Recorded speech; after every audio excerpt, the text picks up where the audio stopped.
আমি আর আমার ছোট ভাই আজকে বের হয়ে পড়ছি একটু জমির দিকে যাব। কিছু কাজ আছে জমিতে সেই কাজগুলো করব। অনেকদিন হলেই করব ভাবতেছি কিন্তু করা হচ্ছে না। তো হ্যালো এভরিওয়ান, আসসালামু আলাইকুম। সবাই কেমন আছেন? আশা করি সবাই ভালো আছেন। আপনাদের দোয়ায় আল্লাহর রহমতে আমিও অনেক ভালো আছি। তো যেটা বলতেছিলাম, আমরা ২ ভাই একদম রোদের মধ্যে বের হয়ে পড়ছি। আসলে রোদের মধ্যেই যেতে হবে, যে কাজ করার উদ্দেশ্যে যাচ্ছি। আসলে আপনাদেরকে তো বলাই হয়নি কি কাজের জন্য যাচ্ছি। আসলে আজকে ১০-১৫ দিন হলো আমাদের ভুট্টা তুলছি। আবার ভুট্টার গাছগুলোও কেটে রাখছি রোদে শুকানোর জন্য। আসলে রোদে শুকাচ্ছে, আবার বৃষ্টি হচ্ছে। মানে বৃষ্টি তো তেমন হচ্ছে না। টিপটিপ করে বৃষ্টি হচ্ছে, আবার ভিজে যাচ্ছে, আবার রোদে শুকাচ্ছে। তো এরকম হচ্ছে। তো আজকে একটু রোদ আছে। তো ভাবলাম তাহলে এই কাজগুলো করে আসি। তা সেজন্য বের হয়ে পড়ছি আমি আর আমার ছোট ভাই। আসলে ছোট ভাইকে নেওয়ার উদ্দেশ্য হচ্ছে ওকেও কাজ এখন থেকে না শেখালে পরবর্তীতে সমস্যা হবে এইজন্য। তো ভাবলাম যেহেতু জমিতে যাচ্ছি, আমাদের কাছেই পাটের জমি আছে। তো সেই জমিগুলো দেখে যাই, সে উদ্দেশ্যে পাটের জমির দিকে যাচ্ছি। তো আসলে অনেকদিন পরে বিলে নামলাম। আসলে আমি এক জায়গায় গেছিলাম কাজের উদ্দেশ্যে। তো সেখান থেকে আসার পরে আর জমিতে আসা হয়নি। তো আজকে আসলাম। তো ভাবলাম যে তাহলে পাটের জমিগুলোও দেখে যাই। সেই উদ্দেশ্যেই আসতেছি। এই যে এটা আমাদের পাটের জমি। আসলে এবার অতিরিক্ত খরার জন্য পাট তেমন ভালো হয় নাই।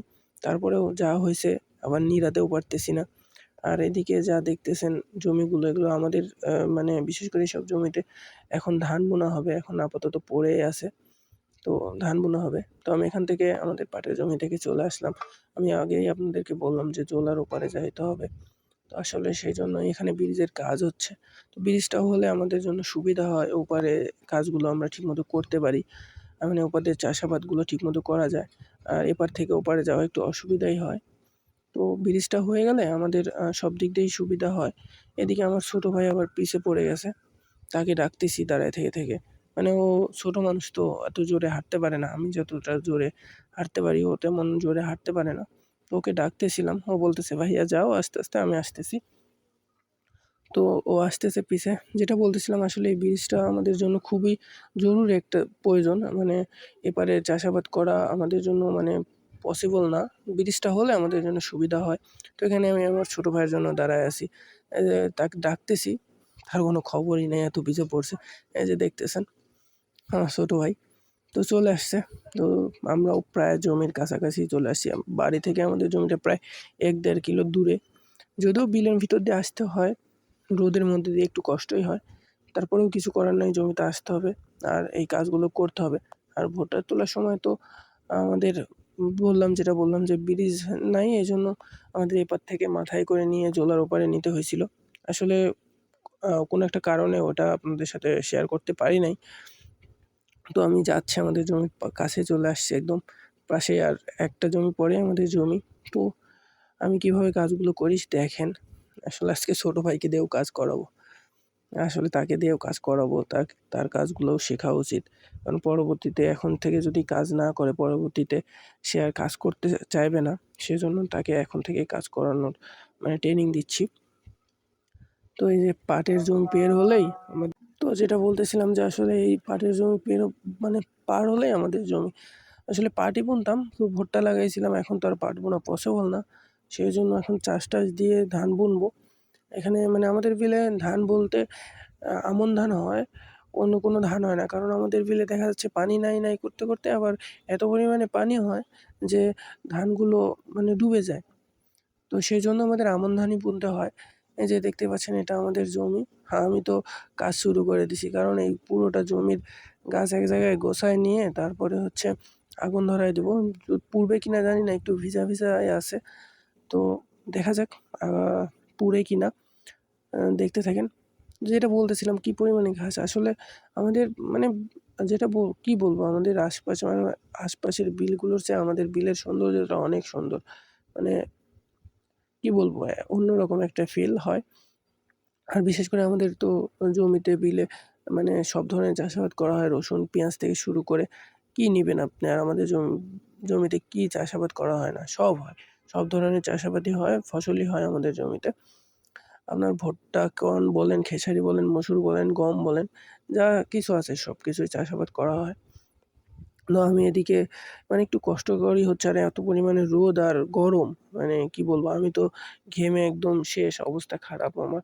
আমি বারবার বলতেছিলাম আমার ভাইকে যে, "যাই করো আস্তে ধীরে সাবধানে, আ ভুট্টার মোতা আছে।"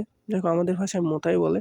তো দেখে শুনে হাঁটো, পায়ে লাগলে পা কেটে যেতে পারে। তো আর ভুট্টার গাছের গোড়াতে পা কাটলে মানে প্রচণ্ড পরিমাণে জ্বালা করে। এত পরিমাণে যে জ্বালা করে মানে মনে হয় যে হাঁসে কাশির চেয়েও মানে খুব পরিমাণে কেটে যায়। তো ভাইয়া বলতেছে, মানে আমার ছোট ভাই বলতেছে যে, "ভাইয়া তাহলে আমিও একটু কাজ করি।" তো দেখি আমি বললাম যে, "ভাই কাজ করো, যে যাই করো তাই করো। দেখে শুনে আস্তে ধীরে করো। আর আমি ওরে বলে দিছি যে, যেটুকু পারো কাছের থেকে কাছে নিয়ে যাও, আমি দূরেরগুলা নিয়ে যাচ্ছি।" তো দেখতেই পাচ্ছেন আমাদের পালা দেওয়া কমপ্লিট। মোটামুটি কমপ্লিট হয়েছে। এখন একটু আগুন ধরায় দিব। তো সেজন্য আমি পালার কাছে চলে আসতেছি। হ্যাঁ, গ্যাস লাইট দিয়ে আগুন ধরায় দিব। দেখি যদিও পুড়বে কিনা জানি না। আসলে পুড়ার কথা, কারণ এক জায়গায় করে পালা দিছি। সেক্ষেত্রে সবকিছু পুড়ে যাওয়ার কথা। এখন দেখা যাক পুড়ে কিনা। যদিও এত পরিমাণে গরম দেখতে পাচ্ছেন, আমি যেটা বললাম যে এত পরিমাণে গরম, আর ছোট ভাইকে সাথে করে নিয়ে আসছি। সে তো থাকতেই পারতেছে না। ও বলতেছে, "ভাইয়া পানি তৃষা লাগছে।" তো আমি বললাম যে, "আরেকটু ধৈর্য ধরো, পানি খাইতে যাবো। তোমার আরেকটু গোছাই নিয়ে আরেক জায়গায় পালা দিয়ে নিই। তারপরে পানি-টানি খেয়ে এসে আরেক জায়গায় পালা দিয়ে আগুন ধরায় দিয়ে পুড়ায় দিয়ে চলে যাবো বাড়িতে।" তো সেজন্য আমি আবার আগুন ধরায় দিছি ওখানে। আবার নিয়ে যাই দিচ্ছিলাম যে আগুনের উপর নিয়ে যাই। আমি তো আগুনের কাছে যাইতেই পারতেছিলাম না। এরকম একটা অবস্থা। তো ওই পালাটা পুরানো হয়ে গেছে। আমি আবার নতুন করে আরেক জায়গায় পালা দিচ্ছি। এই পালাটাও প্রায় কমপ্লিটের দিকেই। তো পালা দিচ্ছি, দিয়ে আগুন ধরায় দিয়ে তারপরে যাবো। ২ ভাই একসাথে কিছুক্ষণ রেস্ট নিবো। নেওয়ার পরে পানি-টানি খেয়ে এসে কিছুক্ষণ রেস্ট নিয়ে তারপরে গোছায়-টোছায় আরেক জায়গায় আগুন ধরায় দিয়ে বাসায় যাবো। তাহলে আজকের মতো আমাদের কাজ শেষ। আসলে আমার ভাই তেমন একটা কাজ করতে পারে না। আর এই রোদে মানে সারাদিনই রোদের মধ্যে টোটো কোম্পানির মতো ঘুরে বেড়ায়।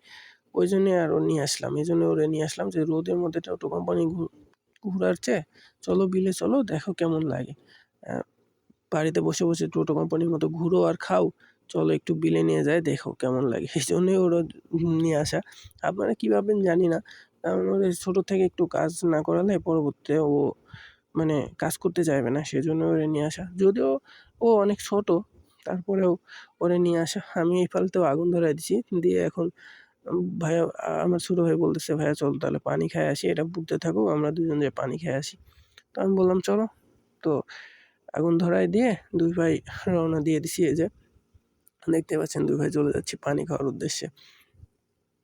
তো আমাদের ব্রিজটা, মানে বললাম ব্রিজটা হলে উপকার হয়। এদিকেও উপকার হচ্ছে। দেখতে পাচ্ছেন কত দূর পর্যন্ত আগুন উঠে গেছে। তো চলে আসছি জোলার কাছে। মানে ব্রিজের কাজ হচ্ছিল জন্য এখানে টিউবওয়েল করছে। আমার ছোট ভাইকেই বললাম, "তুমি আগে খাও পানি। তোমার এত পরিমাণ তৃষ্ণা পেয়েছে, তুমিই খাও আগে পানি।" সেজন্য ওরেই দিছি। তারপরে আমি পানি-টানি খেয়ে এখানে একটু রেস্ট নিচ্ছি। আর ছোট ভাইয়ের সাথে গল্প করতেছি। ভাই বলতেছে, মানে আমার ছোট ভাইয়ের নাম আবার আবির, তো বলতেছে যে, "ভাইয়া তাড়াতাড়ি চলো, বাড়িতে যাবো।" আমি বললাম, "একটু থামো, রেস্ট নাও। রোদের মধ্যে থেকে আসলে একটু রেস্ট নাও। তারপরে যাওনি।" তো সেজন্য দুজন ভাই বসে থেকে একটু গল্প করতেছিলাম যে, "পড়াশোনা করো ভালোভাবে।" মানে বিভিন্ন ধরনের কথাবার্তা বলতেছিলাম। তো ২ ভাই একসাথে হইছি। আমরা দুষ্টুমিও করি, অনেক মারামারিও করি। তো আমি এই জমিতে এসে দেখি যে আমার জমির গোটাটারই মানে যেগুলো গোছাইতে বাকি ছিল সেগুলোও পুরো শেষ। আমি তো অবাক। পরে আমার ছোট ভাইকে বললাম, "ভাইয়া আমাদের কাজ তো আর করা লাগলো না। আমাদের কাজ অর্ধেক হয়ে গেছে সবকিছু। এখন খালি বাড়িতে যাওয়ার দরকার।" আমি আবার এটাও বলতেছিলাম যে, "বাসায় গেলে আব্বা তো আবার বকবেনি যে, এক জায়গায় গোছাই দিলে পুড়ে গেল নি সব, আর তোমরা এভাবে পুড়ায় আনছো।" তো কি করব? আসলে ওইখান থেকে বাতাসে এগুলোতে আগুন ধরে গেছিল। আর যেগুলো মানে কোনো কিছু বাকি ছিল সেগুলো আমি আবার গোছায় নিয়ে আগুন ধরায় দিচ্ছিলাম। তো আজকের মতো এখান থেকেই বিদায় নিচ্ছি। আল্লাহ হাফেজ। সবাই ভালো থাকবেন, সুস্থ থাকবেন। আসসালামু আলাইকুম।